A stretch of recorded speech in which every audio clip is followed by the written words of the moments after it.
Birinci suala baxırıq. Dünənki yarışın qalibi Səlim nə isə söyləyərək otaqdan çıxdı.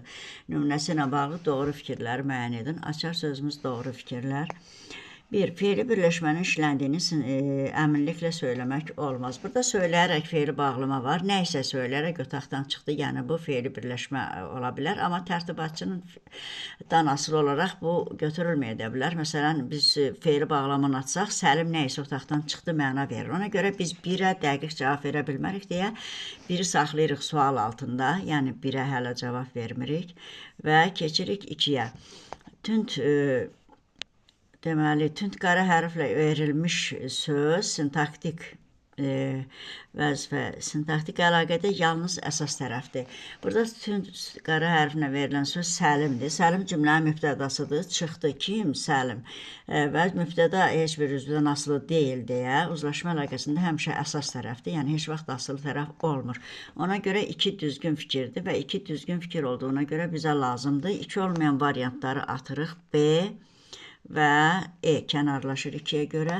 3-ə baxırıq. Çıxışlı xal şəkilçili söz sintaktik əlaqəndə asılı tərəfdir.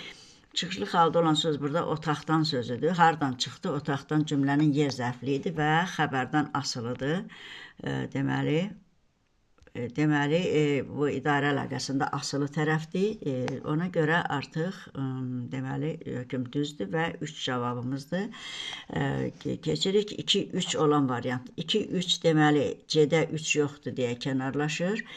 2-3 A və D arasında olur seçimimiz. Deməli 2-3 doğrudur. Biz 1-i sual altında saxlamışıq. İndi 4-ü dəqiqləşdirməliyik. 4-ə baxırıq. Haqqında danışılan cümlənin çıxarılsa, ismi birləşmə uzlaşma əlaqəsində əsas tərəf olar. Yəni mübtəda olar bu mənada. Deməli, biz baxırıq burada, haqqında danışılan burada Səlimdir, cümlənin mübtədası onun haqqında danışılır. Biz onu cümlədən atsaq, cümlə olacaq dünənki yarışın qalibi, nə isə söyləyərək otaqdan çıxdı.